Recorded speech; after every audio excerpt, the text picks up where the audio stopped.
ጎጃም ላይ ከባድ ጦርነት አለ። ይህን የነገሩን አንድም ብልጽግናዎች ናቸው፣ ሁለትም በፋኖ ዙሪያ የሚንቀሳቀሱ ሰዎች ናቸው። የብልጽግናዎችም የፋኖዎችም የሰሞኑ ወሬ ከዚህ ጋር የተያያዘ ነው። መነሻ ያደረግነው የኢትዮጵያ መከላከያ ሰራዊት የሰጠውን መግለጫ ነው። ሙሉን አናየውም፣ ርዕሱ ብቻ ይበቃናል። አንጸባራቂው የዋሸራ እና የደጋዳሞት ፈረስ ቤት ኦፕሬሽን ድል ይለዋል። እና እንዲደመሰስን፣ እንዲያደረግን፣ ማረክን፣ የዘረፉትን አስመለስን፣ እንደዚህ አይነት ነገሮች አሉበት። ዋሸራ እና ደጋዳሞት ፈረስ ቤት ከተማ መሰለችኝ፣ የወረዳ ከተማ መሰለችኝ እና ፋኖ እንደ ቤዝ ይጠቀምበት ነበር። የጎጃሙ ፋኖ ማለት ነው። ዝናቡ ልንገረው የሚባል አዋጊያቸው የሚመራው የፋኖ አደረጃጀት ቤዙ እዛ ነው እና ጠንካራ ነው ተብሎ ይወራለታል። የዝናቡ ጦር በጣም ጠንካራ ነው እና አካባቢውም ላይ ረዥም ጊዜ ነው መሰለኝ የቆዩት፣ ከበፊትም ጀምሮ የተቆጣጠሩት አካባቢ ነው እና አጽድተነዋል ነው የሚሉት። አስደናቂ የሆነ ድል አሳክተናል የሚል ነገር በብልጽግና በኩል ይወራል። ጀግናው የመከላከያ ሰራዊት አሳክቷል ተብሎ፣ በሌላ በኩል በፋኖች በኩል ደግሞ ገና አላለቀም የሚል ነገር አላቸው። እንደገናም ደግሞ አንድ ዝናቡ ልንገረውን ለመግጠም 10 ጄኔራል ዙ 23 ድሮን እንደዚህ ታንክ ምናምን ነገር ይዘው አንጋግተው መጥተው ምናምን የሚል ደግሞ እንደዚህ አይነት ወሬ አለ። ምን አይነት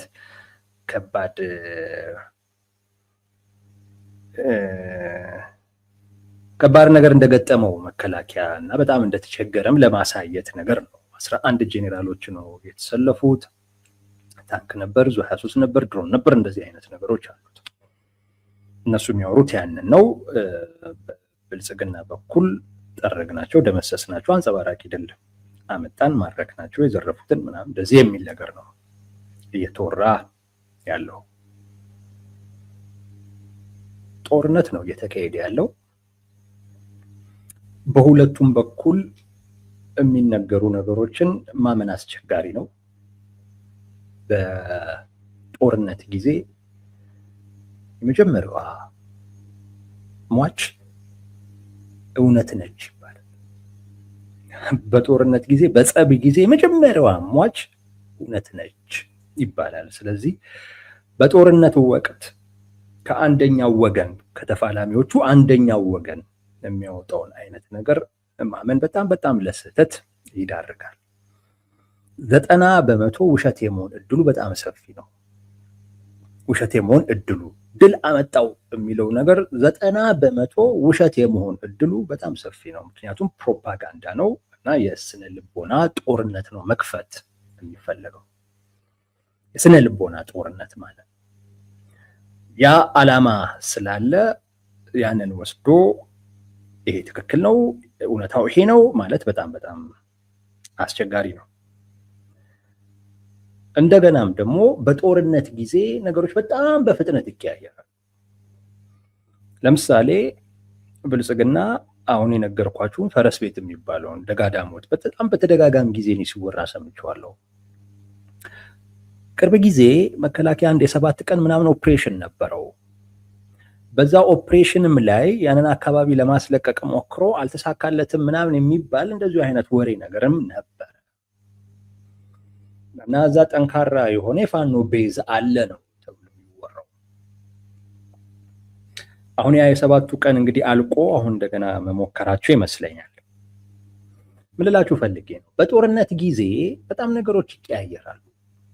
ለምሳሌ ይሄንን አካባቢ አንተ ተቆጣጠር፣ ከሰዓታት በኋላ ልትለቀው ትችላለህ። ከሰዓታት በኋላ ልትለቀው ትችላለህ። አሁን መከላከያ ተቆጣጥሬዋለሁ እያለ ነው እንግዲህ። ተቆጣጥሮ እዛ አካባቢ ላይ መንግስት መዋቅር ዘርግቶ ይኖራል። እሱን የምናውቀው ነገር የለም። አሁንስ አለ፣ በዚህ ሰዓት የምናውቀው ነገር የለም።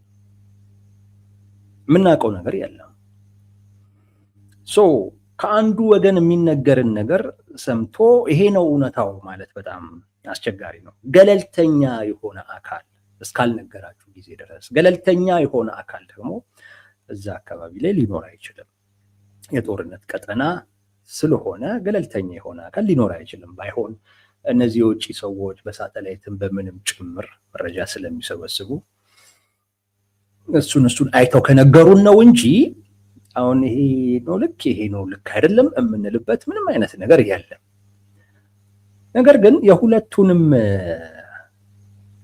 ፕሮፓጋንዳ ስታዩት ወይንም የሁለቱም ኮሚኒኬት ያደረጉትን ነገር ግን ስታዩ አይ ቲንክ በፋኖች በኩል ወይ ቦታውን ያጡት ይመስለኛል፣ የለቀቁ ይመስለኛል። ይህንን ያልኩት ለምን መሰላችሁ?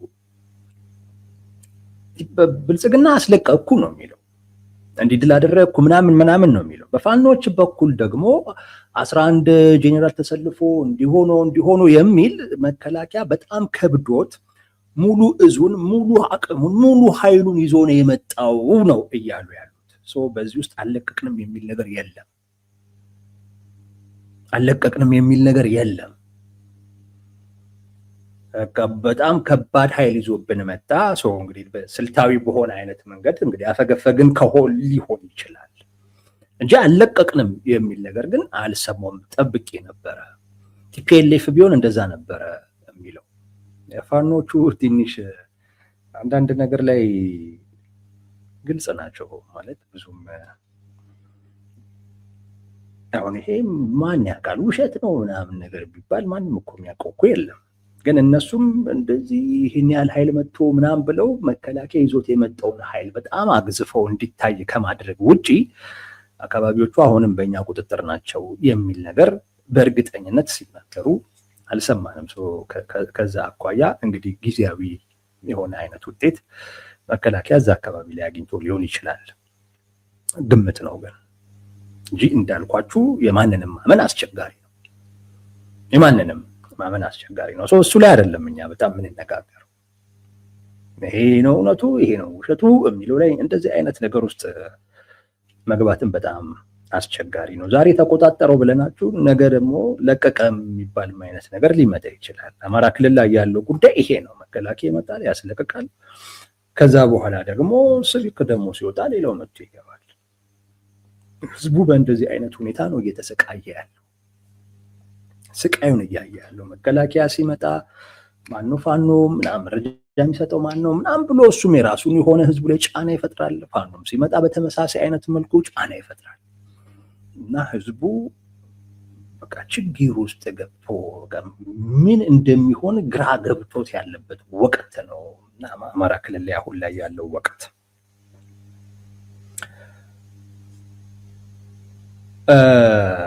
ለኛ በጣም ኢንተረስትድ ያደረገንን ነገር ልንገራችሁ። መከላከያ ነገሩን የዘገበበት ወይም ኮሚኒኬት ያደረገበት መንገድ ነው። አንጸባራቂ ድል ይለዋል። አንጸባራቂ ድል ይለዋል። በቃ እዚህ ላይ ነው እኛ ማተኮር የምንፈልገው። የመጀመሪያው አይደለም። በጣም በተደጋጋሚ ጊዜ ነው በእንደዚህ አይነት መልኩ ነው የሚገልጸው። አጠፋናቸው፣ ጠረግናቸው ምናምን የሚል አይነት ነገር ነው የሚገልጸው እና አማራ ክልል ላይ ሰላም መምጣት ካለበት መረጋጋት መምጣት ካለበት ቢያንስ ይሄ የሀገር መከላከያ ነኝ የሚል አካል በኃላፊነት ስሜት መንቀሳቀስ እንዳለበት ነው እኛ የምናምነው። እንደዚህ አይነት ኮሚኒኬሽን ጥሩ አይደለም። አንደኛ ልክም አይደለም፣ ሁለት አይጠቅምም። ልክ አይደለም ስንል ኦፍኮርስ ብልጽግና የራሱ የሆኑ ድክመቶች አሉበት ሊሸፍናቸው የሚፈልጋቸው። ለምሳሌ ደካማ ነው ይባላል። አካባቢውን አጠቃላይ ሀገሪቱን የመቆጣጠር አቅም የለውም ይባላል። አለኝ ለማለት ጥንካሬውን ለማሳየት እንደዚህ አይነት ቃላቶችን ሊጠቀም ይችላል። አንጸባራቂ ድል የሚል ማለት በራስ ወገን ላይ ማለት ነው። ሁለተኛ እነዚህን አካላቶች እንደ ተላላኪ ስለሚያያቸው ተላላኪ ናቸው፣ የጠላት የውጭ ጠላት ተላላኪ ናቸው ስለሚል የውጭ ጠላት ላይ የሚጠቀማቸውን አይነት ነገሮች የእርስ በርስ ጦርነት ውስጥም ሊጠቀማቸው ይችላል። ከራሱ ኦሪንቴሽን አኳያ አይ ቲንክ ያም ይመስለኛል እንግዲህ በተደጋጋሚ ጠረግናቸው፣ ደመሰስናቸው እንደዚህ አይነት ነገሮችን የሚጠቀመው ብዙ ጊዜ ልክ አይደለም። እንዲህ አይነት ኮሚኒኬሽን ልክ አይደለም። አንደኛ ልክ አይደለም አልኳችሁ፣ ሁለተኛ ጠቃሚ አይደለም። ልክ አይደለም የሚለውን እንውሰደው። መጀመሪያ እሱን እንየው።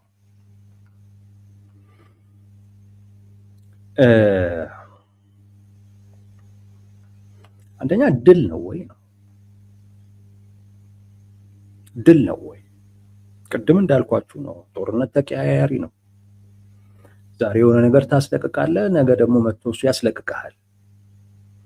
ይሄ አንጸባራቂ ተብሎ ሊገለጽም የሚችልም ድልም አይደለም። ድልም አይደለም። እንደውም በእርስ በርስ ጦርነት ውስጥ የፈለገ አይነት ነገር ልትሉት ትችላላችሁ፣ ግን ኢትዮጵያ ውስጥ እየተደረገ ያለው የእርስ በርስ ጦርነት ነው። በእርስ በርስ ጦርነት ውስጥ እንደ ድል የሚወሰደው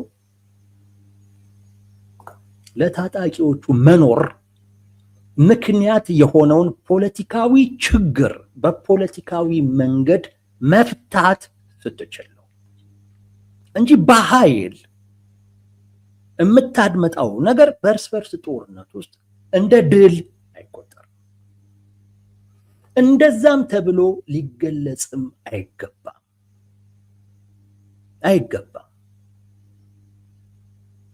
የእርስ በርስ ጦርነት መፍትሄው ችግሩን መፍታት ነው።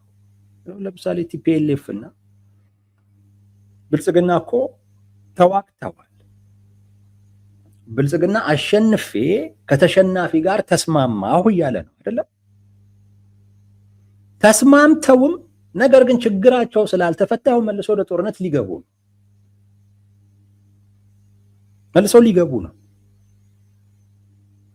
ድል እንደዚህ አይነቱን የእርስ በርስ ጦርነት ሊያክም ወይም ችግሩን ሊፈታ የሚችል ፖለቲካዊ መፍትሄ ይዞ መምጣት እንጂ እንዲህ አይነትን ነገር ድል እያሉ ማውራት እውነት ለመናገር ከአንድ ኃላፊነት ካለበት መንግስት ከሚባል በተለይ ደግሞ መከላከያ ነኝ ከሚል አካል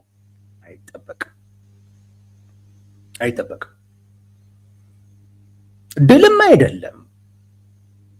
ድልም አይደለም እንዳልኳችሁ ነው። ነገ ከነገ ወዲያ ሊለቀው ይችላል። በትክክለኛው መንገድ እኔ ከተባለ ነገ ከነገ ወዲያ ይለቀዋል። እንደውም የሚያሳየው ነገር የራስህን ገመና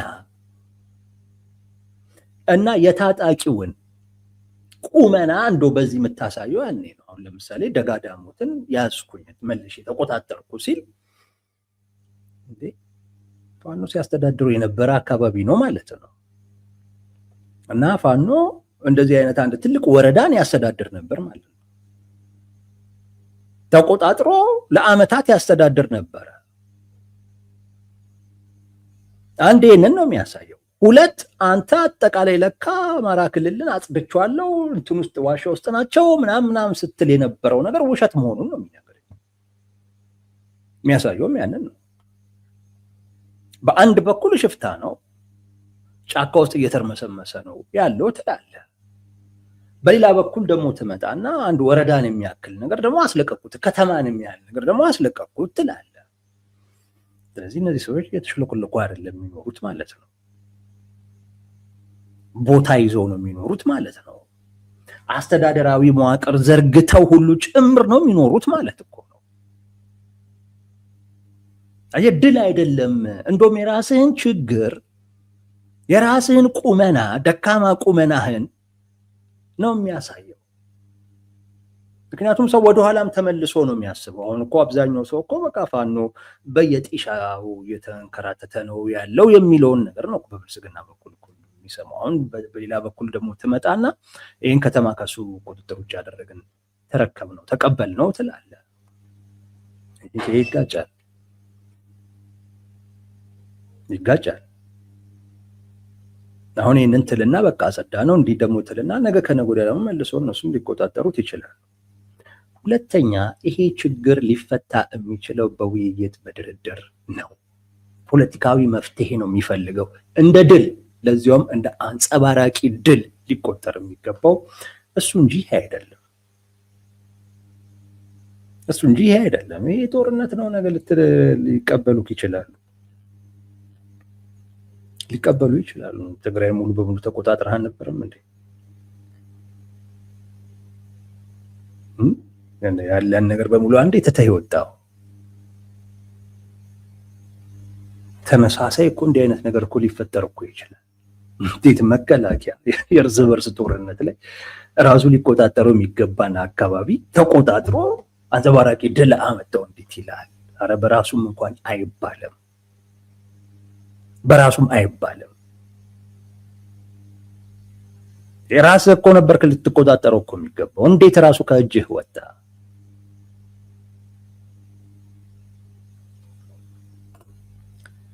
እና በእርስ በርስ ጦርነት ውስጥ ድል ሊባል የሚችለው ችግሩን ከመሰረቱ ሊፈታ የሚችል ፖለቲካዊ መፍትሄ መስጠት እንጂ ይህማ ነገ ከነገ ወዲያም ሊቀለበስ የሚችል ጉዳይ ነው። ከዛ ውጭ ጥንካሬንም አያሳይም። አሁን እነሱ ጠንካራ ነን ምናምን የሚል አይነት መልእክት ለማስተላለፍ ነው፣ ግን እሱንም አያሳይም።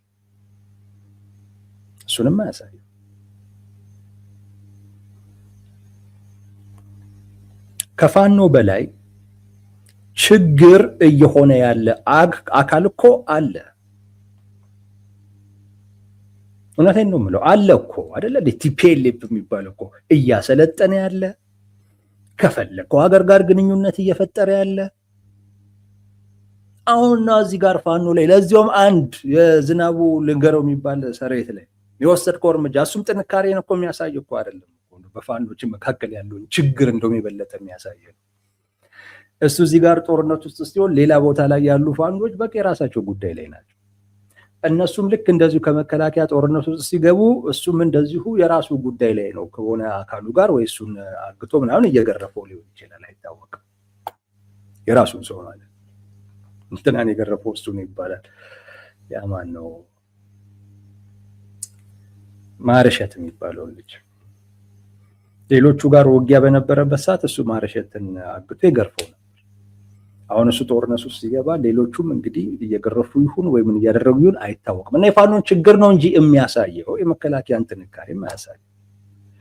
የመከላከያማ ድክመት እና ደግሞ ጥንካሬ የሌለው መሆኑን እኮ ማሳየው እኮ ዋናው ቲፒኤልኤፍ እሱን እዛ ጋር አስቀምጠ እሱ ላይ እርምጃ ለመውሰድ እየታሸ አንዴ ዲፕሎማት ስትልክ አንዴ ምን ስትልክ እንዲህ አይነት መታሸት ውስጥ ገብተህ ሰልፍ እያስወጣ ምን እንዲህ ስትታሽ የምትከርም አካል አሁን የዝናቡ ልንገረውን ሰሬት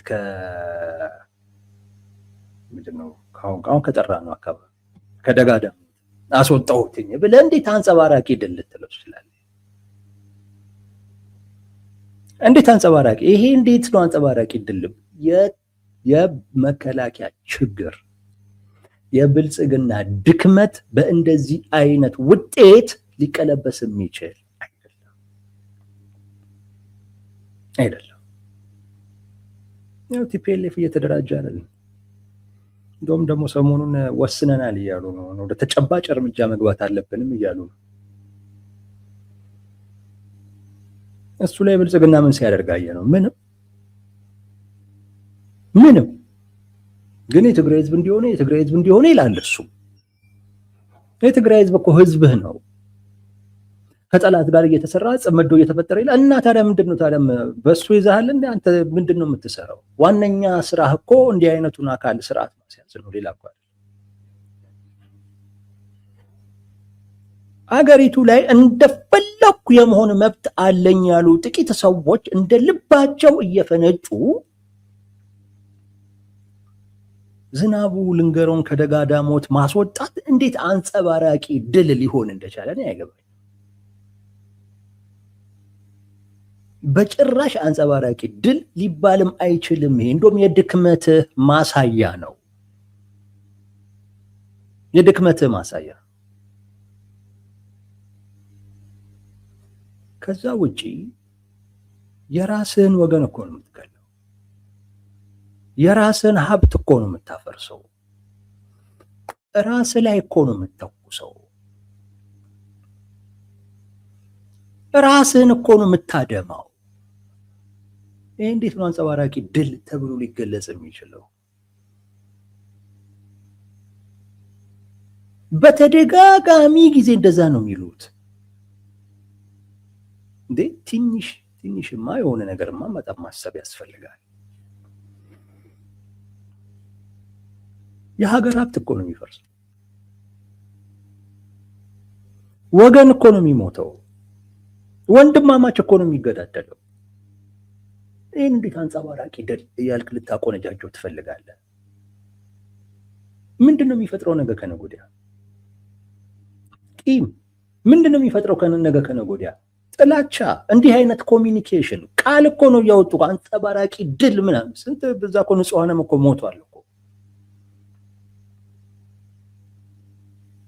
ኢትዮጵያውያንና ኢትዮጵያውያን ራሱ ብልጽግና እንኳን በሚለውን ውሰድ ከተባለ በውጪ ጠላት ሴራ እርስ በርስ እየተጋደልን እንዴት ለአንተ ይሄ አንጸባራቂ ድል ሊሆን ይችላል? መከላከያ እንዴት ይሄ ለአንተ አንጸባራቂ ድል ሊሆን ይችላል? የራስን ወገን ልጠብቀው የሚገባውን ወገን ለጠላት ተላላኪ ሆነ ብለህ እሱን መግደልህ አንጸባራቂ ድል አይደለም። ለአንተ ድል የሚሆነው ላኪው ላይ ስትሄድ ነው። ላኪው ጋር ስትሄድ ነው። ላኪውን በትክክል ስርዓት ስታስይዝ እንጂ የተላከውን የራስህን ወገን በመግደልማ ትንሽ ልትጸጸት ነው የሚገባው። መጥፎ ነው። ይሄ ቂም ነው የሚያወርሰው። የሀገራችን ፖለቲካ የብሔር ፖለቲካ ነው። የትኛውም አይነት ፖለቲካዊ ግጭቶች የብሔር መልክ አላቸው። ወደድክም ጠላህም ማለት ነው።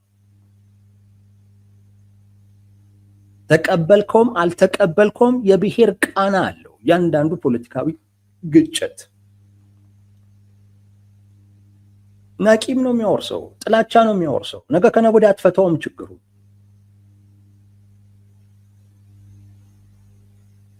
ነገ ከነገ ወዲያ አትፈታውም ችግሩ። አንጸባራቂ ድል ሊባል የሚችለው ላኪውን ሄደ ልክ ስታስገባ ነው።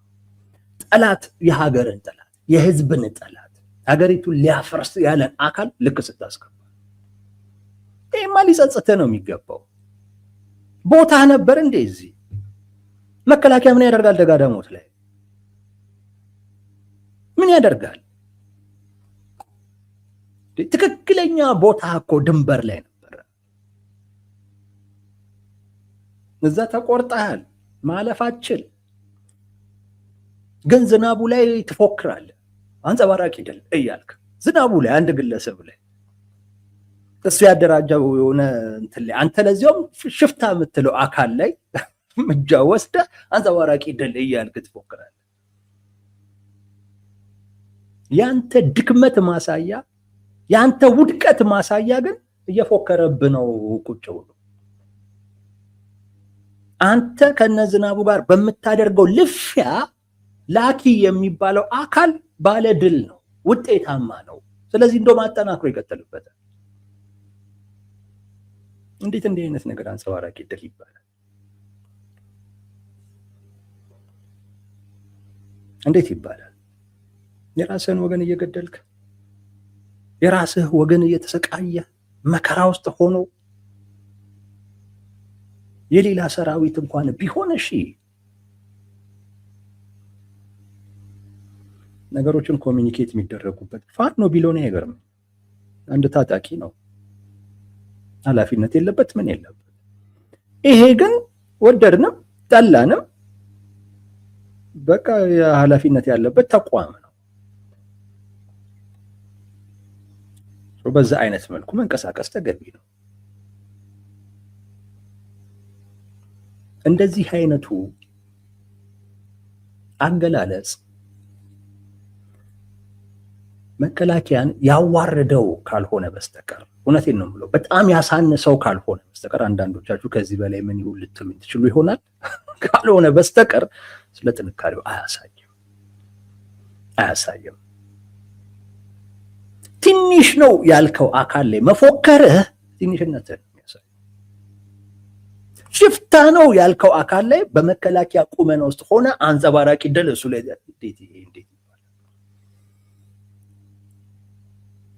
እንዴት ይባላል? በአቅምህ ከአቅምህ ጋር ነው ሄደህ እንትን እሱን እንትን ስትል ነው አንተ እኔ አንጸባራቂ ድል ነው ጠንካራ ነኝ የሚለው ነገር ማንም ይሰጣል። ማንም ሊክዱ አይችልም። ግን የእርስ በርስ ጦርነት ላይ ራስ ላይ እየተኮስኩ ራስህን እያደማህ ጠላት እየሳቀብህ እሱ በሰጠህ የቤት ስራ ይኸው ደጋዳሞት ማናቃቸው ሰፈሮች በመከላከያ ምክንያት አውቀናል። ያላቆም ደጋዳሞት ፈረስ ቤት እኔ የሆነች የፈረስ ቤት ነው የምትመስለኝ። ከተማ መሆኑን አላውቅም። ፈረስ ቤት ምን ታደርጋለህ? መከላከያ እዛ እኮ መገኘት እኮ ሊያሳዝን ነው የሚገባው። ጭራሽ እዛ የሆነ ኦፕሬሽን ፈጸምኩኝ ብለህ አንጸባራቂ ድል እንዴት ትላለህ? አንደኛ ድልም አይደለም። እኔ ይሄንን ግን በጣም እምለው ስለማይጠቅም እኔ እዛ ክልል ላይ ያለው ችግር ሊፈታ የሚችለው በውይይት ነው፣ በድርድር ነው። የሆነ ጊዜም የሚፈታው በዛ መንገድ ነው። አጉል ጉዳዩን ማወሳሰብ አስፈላጊ አይደለም። ጥላቻ ማውረስ፣ ቂም ማውረስ አያስፈልግም። ነገ ከነገ ወዲያ ሊፈታ ነገ ከነገ ወዲያ ወደዛ ልትሄድ ነገር በዛ መጠን መንቀሳቀስ አያስፈልግም። ወይንስ ይሄን ያክል ፋኖ ከብዶክ ነው? ፉከራህ እኮ የፋኖን ክብደት እኮ ነው የሚያሳየው። ደመሰስኩት ስትል እና አንጸባራቂ ድል ስትለው ይሄን እኮ ከብዶ ነበር ማለት ነው። በጣም ከብዶ ነበር፣ ጠንክሮብህ ነበር ማለት ነው። በጣም አስቸግሮህ ነበር፣ እዛው ጋር ጠምዶ ይዞህ ነበር ማለት ነው።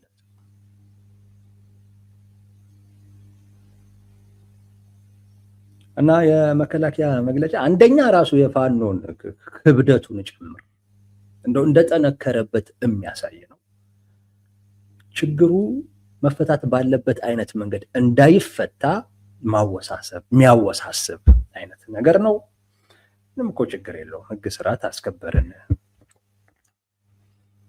አሁንም እዛ ያላችሁ እጃችሁን እንዲህ በሰላም ስጡ፣ ወይንም ደግሞ ችግሩ በፈለጋ በፖለቲካ ነው የሚፈታው፣ በዛ አይነት መልኩ እንዲፈታ ፍላጎት አሳዩ ይባላል እንጂ እንደዚህ ጅል የጠላትነት ስሜት ሊፈጥር የሚችል ለምንድን ነው? ከቲፒኤልኤፍ ጋር የፕሪቶሪያ ስምምነት ላይ የመጀመሪያው እኮ አንቀጽ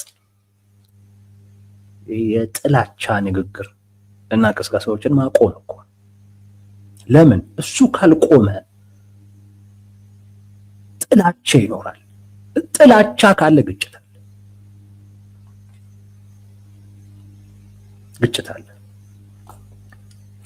ስለዚህ እንደዚህ አይነት አንጸባራቂ ድል ደመሰስ ናቸው ምናምን ራስን ነው የደመሰስክ ያለው። የማይገባህ ቦታ ራሱ መገኘትን ሊያሳዝን ይገባል። ደጋዳሞት ምንም አታደርግም። ያንተ ቦታ ድንበር ላይ ነው።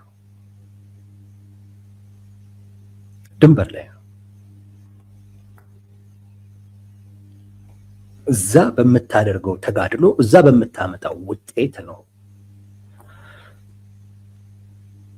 እሱ ነው አንጸባራቂ ድል ሊባል የሚችለው እንጂ እርስ በርስ በምናደርገውና ጠላት በመሳቂያ ባደረገን ጉዳይ ላይ አንጸባራቂ ድል ማለት በጣም ስህተት ነው። ይሄው ነው ወዳጆች።